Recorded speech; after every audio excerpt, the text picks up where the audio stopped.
amigos, les saluda BDZ. Hoy en esta ocasión pues o más bien yo les voy a leer un poco sobre el libro La historia oculta de la mano peluda. Aquí se respira el miedo, del gran maestro Juan Ramón Sáenz. Le llamo maestro porque gracias a él aprendí 2 que 3 cosas. Y me pasaron ciertas cosas, pero aún así, donde quiera que esté, espero que esté muy, muy, muy bien. Así que vamos a proceder. Aquí, como podemos ver, es la historia oculta de la mano peluda, un encuentro con el más allá,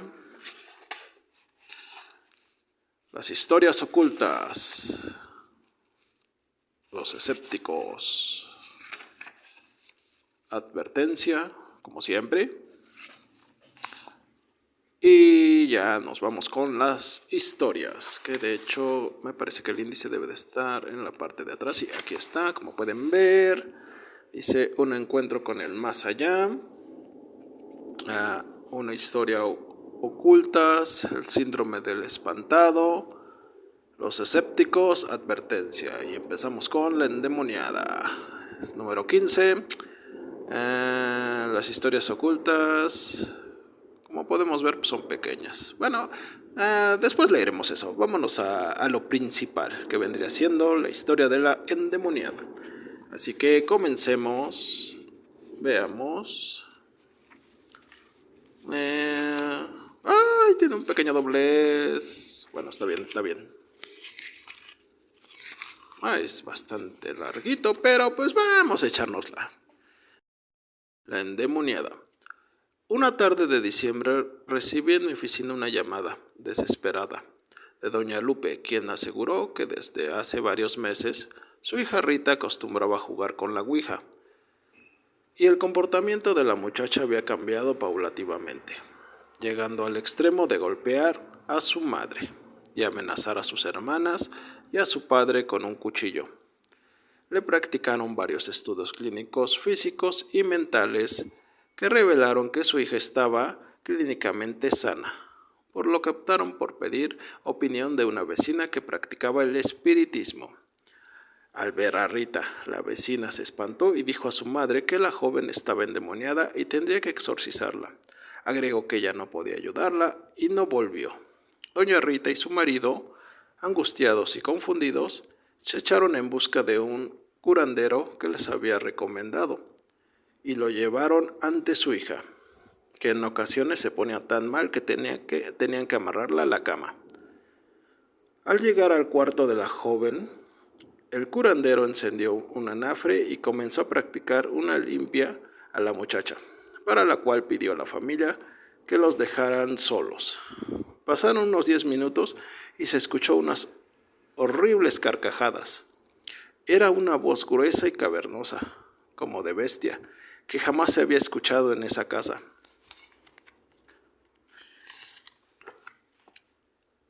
A la vez hubo un estruendo terrible, como si destruyeran los muebles de la habitación.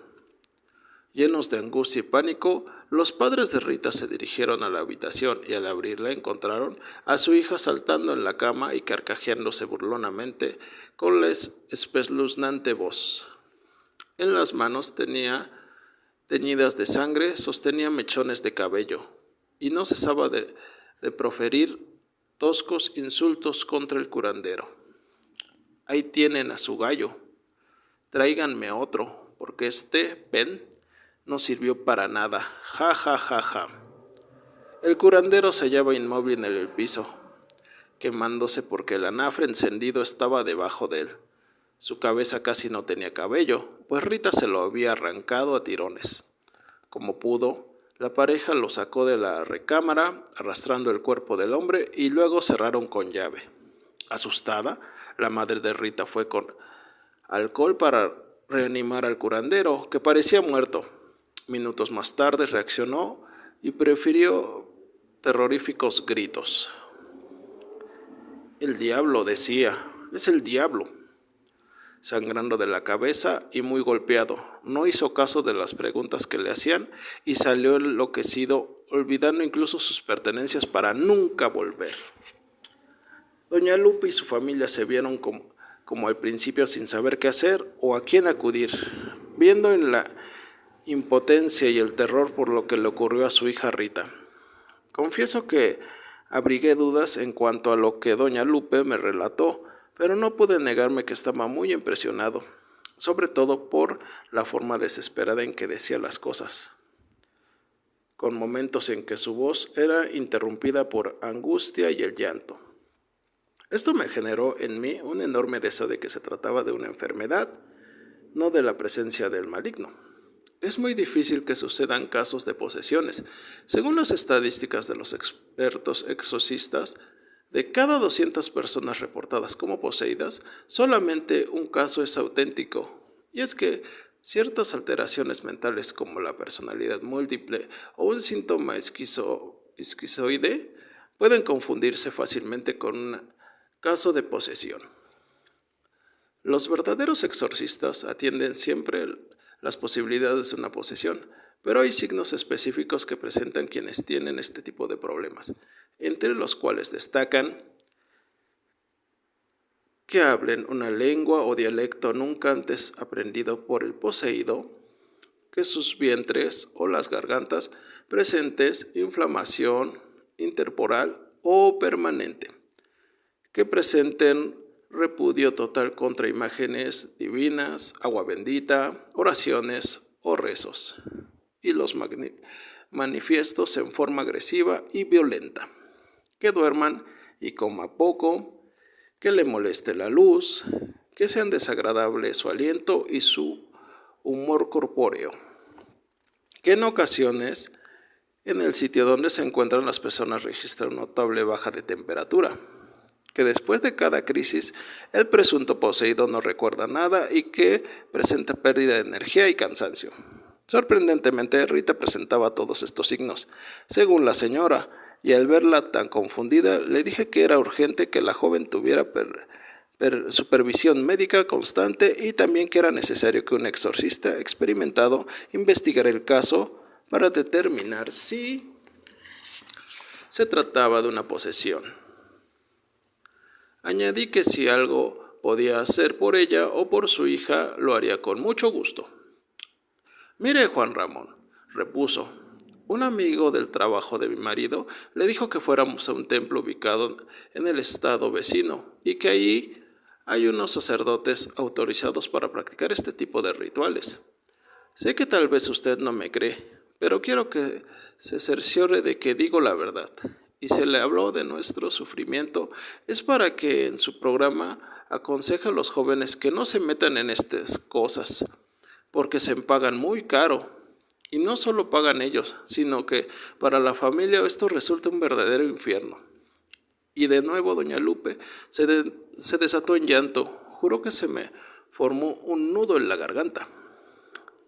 Acordamos que los visitaría 3 días después, y en tanto ellos harían lo necesario para que el sacerdote recomendados fueran a reconocer a su hija Rita. Durante el fin de semana estuve pensando en ese caso, que me había dejado muy impresionado, y pidiéndole a Dios que Rita estuviera bien y se tratara de un mal signo psicológico. Aunque había leído varios libros sobre posesiones y exorcismos, era la primera vez que veía frente a una persona que posiblemente tuviera ese problema y tenía mucho interés en investigar su situación. Llegó el lunes, la noche anterior no podía conciliar el sueño y al despertar me sentí raro, como si alguien me hiciera sentir un temor muy especial. Dediqué un tiempo a orar y me fui a casa de Rita. Asedió con el temor y el desconcierto. En el camino me pasaron cosas extrañas. 2 veces estuve a punto de chocar y a mi camioneta se detuvo en varias ocasiones sin motivo aparente. Aunque solo tenía 2 meses de uso, al llegar a la colonia ubicada en una zona popular de la ciudad, busqué la calle que me habían indicado e inexplicablemente nadie podía darme razón. Pasaron así unos 40 minutos y al cabo, con sorpresa, caí en cuenta de que había pasado frente a esa calle varias ocasiones sin verla. Y asegurar que no soy tan distraído como para que esto me hubiera ocurrido. Finalmente preferí no dar importancia a esos incidentes. Llegué a la casa. Era una vecindad de construcción antigua, con un gran patio en el cual destacaban los tendederos y había algunos niños jugando. Me dirigí al departamento 7, en el primer nivel, y justo antes de tocar la puerta ocurrió otra situación extraña. Sentí que me tocaban el hombro, lo cual me sobresaltó, y al volverme vi a una anciana que vestía de negro. «¿Qué buscas?», me dijo. «Lárgate de aquí. ¿Qué no sabes que esta es la casa del diablo?». En ese preciso instante escuché que corrían el cerrojo de la puerta, lo que me hizo dirigir la vista hacia el centro de la vivienda. Abrió una señora que me preguntó: «¿Juan Ramón?». «Sí», respondí, y en ese momento volteé hacia donde se hallaba la extraña anciana, y vaya sorpresa, la anciana ya no estaba, y no era posible que una señora de avanzada edad recorriera en cuestión de segundos un pasillo de 5 metros de largo hacia la puerta del departamento contiguo, donde hubiera podido entrar, pues había posibilidades de que se ocultara en otro lugar. Sentí un vacío en el estómago y un gran frío recorrió mi cuerpo. «Soy la señora Lupe». «Qué bueno que vino, Juan Ramón», me dijo la señora que había abierto la puerta, «pero está muy pálida. ¿Se siente bien?». «Claro», le respondí, y preferí no decir nada de lo que me acababa de pasar, pues ella tenía preocupaciones más importantes. Entré a una pequeña sala comedor y me presentó a su marido, a 2 de sus hijas y a 3 señoras familiares de ellos. Sentí una sensación de miedo y angustia y la cabeza empezó a dolerme. Doña Lupe me ofreció un té y en ese momento ella y su marido se soltaron llorando. Entrecortándome mencionaban que ya no sabían qué hacer. Llevaban semanas durmiendo de 2 a 3 horas por día. ¿Verdad? Se veían demacrados. «¿Y Rita, cómo se encuentra?», pregunté. «Muy mal», respondió el marido. «Acaba de irse el doctor que vino a revisarla. Anoche le pusieron unas inyecciones para que durmiera, porque día y noche permanece despierta». En ese instante llamaron a la puerta. Eran 2 sacerdotes que por primera vez visitaban a Rita. Mencionaron que no habían acudido antes porque encontraron obstáculos para concentrar la cita. Pidieron que los 2 hermanos de Rita salieran de la casa porque iban a decir algunas oraciones y en cosa de que hubiese posesión, la conducta de la joven podría alterarse negativamente. Preguntaron por los estudios médicos practicados a Rita e hicieron saber al matrimonio que iniciarían un periodo de observación y pruebas. Y en caso de que hubiese una posesión auténtica, inmediatamente comenzaron los trámites para exorcismo.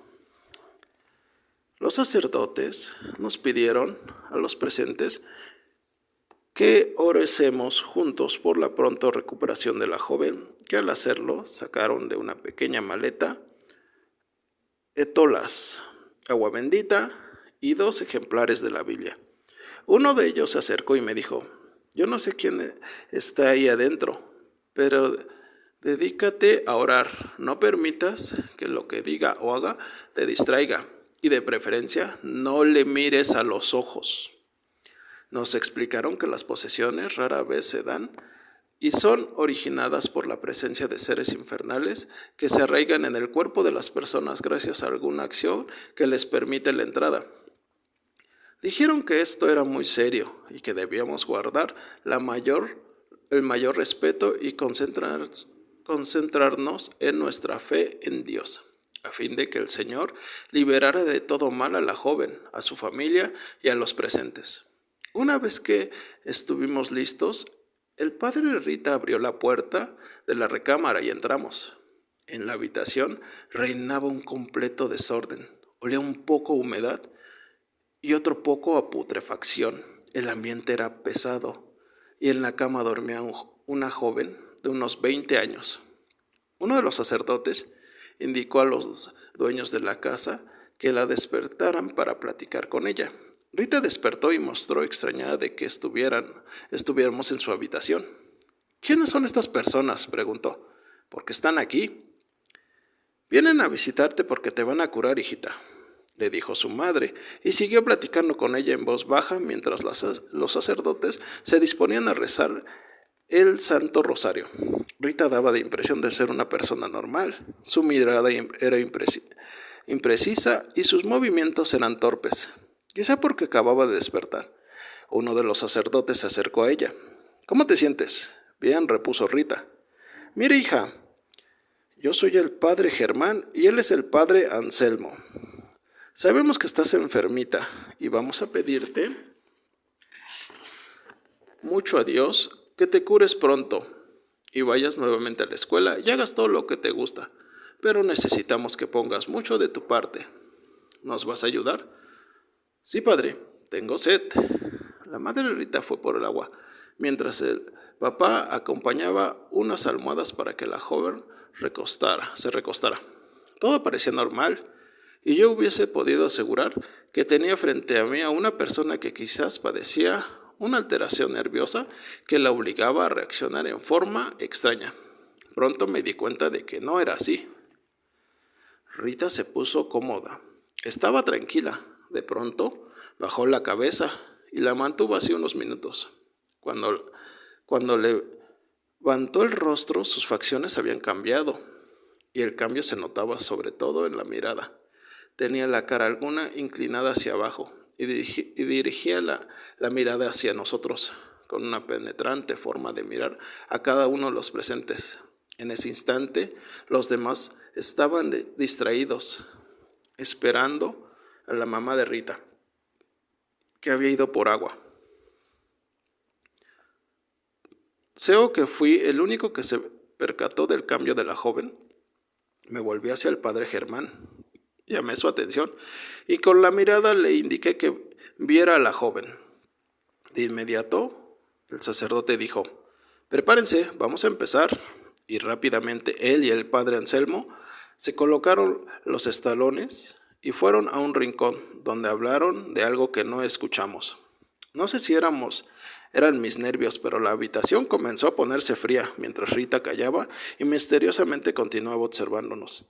En un momento, su mirada se concentró en mí y me puso más nervioso ante sus maneras de mirar raras y desafiantes. Para romper la tensión se me ocurrió sonreírle.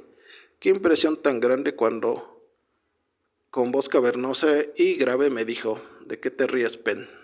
En ese momento, su mamá entraba al cuarto con un vaso de agua. Viéndola actuar de ese modo, se dirigió a ella. «Rita, hija, ¿qué te pasa? Tranquilízate. Todo va a estar bien». Rita la ignoró y continuó viéndome con actitud enfurecida. Yo había entendido la expresión de platicar con personas que presentan problemas de personalidad múltiple, aunque nunca con ese cambio de voz tan drástico, y pensé que el suyo era uno de esos casos. No sé cuántos habría sufrido. Me dirigí a la muchacha para hacerle esto a la joven. «Pero si le pides perdón al Maestro Jesucristo, Él te perdonará».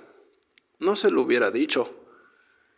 Esto originó una de las más grandes impresiones que he tenido en mi vida, increíblemente sin hacer esfuerzo propio, es decir, sin apoyarse en brazos ni piernas, acostada sobre la cama. Algo que todavía no entiendo que la empujó hacia arriba y la arrojó de su cama hasta cosa de 1 metro de donde yo me encontraba. Cayó de pie y al hacerlo, un indescriptible frío se apoderó del lugar. Con una cara todavía más desfigurada, voz cavernosa y asqueroso aliento, me gritó: «Cállate, hijo de la... porque si no, voy a tratar a ella y a ti y a todos estos entrometidos». Y al final soltó una escalofriante carcajada.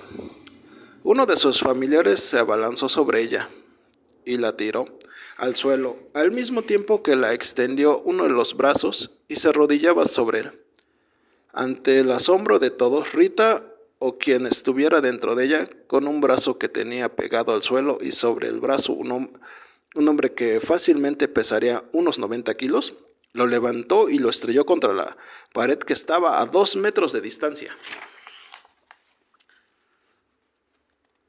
En ese instante el padre Germán se quitó la estola y colocó la cruz del bordado sobre la frente de la joven. Al mismo tiempo el padre Anselmo invocó a Dios, lo que provocó que la joven soltara un fuerte alarido. Después se tranquilizó. Entre todos cargamos a Rita y la llevamos a su cama. Emitió unos gruñidos semejantes a los del cerdo, y un fuerte olor pudrido la envolvió. Enseguida los sacerdotes nos pidieron que saliéramos de la habitación. La cerramos e hiciéramos oración mientras ellos permanecían en la recámara. Ya en la sala y sin habernos repuesto de la impresión, rezamos el Santo Rosario, que en ocasiones interrumpían algunos gritos de Rita y su horrible voz que nos decía: ya cállense malditos, cállense perros malditos, porque de todas maneras me los voy a llevar. Transcurrieron unos 40 minutos para que terminase de orar, y en ese momento ya no se escuchó nada dentro de la habitación. Ninguno de nosotros hizo comentario alguno. Creo que estábamos todavía muy impresionados e intrigados por lo que sucedió en la recámara. Aproximadamente 30 minutos después, nuestro silencio fue interrumpido por los sacerdotes que salían del cuarto. Notoriamente cansados, pidieron agua y se dirigían a los padres de Rita preguntando cómo había iniciado esto y cuánto tiempo tenía. La pareja respondió a todas sus preguntas y las respuestas se juntaban a lo que me habían platicado doña Lupe cuando me llamó por teléfono.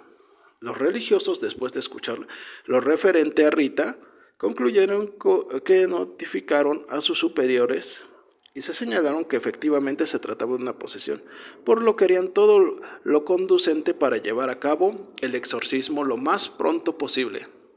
Como esto sería un ritual, podría tomar varias sesiones, recomendaron se hiciera oraciones a diario y que procuraran que la joven comiera y descansara lo más posible. Era necesario, agregaron, que un médico estuviera pendiente de su salud y que cuando se manifestaran estos seres que la muchacha tenía dentro de los ignoraran y por ningún motivo entraran en discusión con ellos. Los intentos que los sacerdotes hicieron durante varias semanas desgraciadamente resultaron inútiles. Rita tenía a los demonios muy arraigados en su cuerpo y su debilidad física extinguía las posibilidades de ser liberada. 3 semanas después, Rita falleció. Los médicos manifestaron la causa de la muerte fue una serie de infartos cerebrales que la joven no pudo resistir. Y la vida de la familia de Rita quedó marcada para siempre por la terrible pesadilla. Bueno, una historia interesante y triste. ¡Wow! La verdad, me llegó mucho. Bueno, eso sería todo. Muchas gracias por verme. Posteriormente, les soy franco, si tengo tiempo, pues seguiré leyendo otro poco de este interesante libro de La mano peluda. Y haciendo referencia del maestro Juan Ramón Sáenz, espero que todos ustedes, los peludomaníacos, pues lleguen a conseguir este libro, el cual pues es una muy bella pieza para su colección. Y aprovechando, les quiero comentar si desean adquirir algunos de estos artículos, los cuales pues están a la venta en Mercado Libre como Lagartijo 1, pues se los voy a agradecer mucho, ya que la compra de estos productos ayudará a seguir con este proyecto titulado BDZ y otros engendros.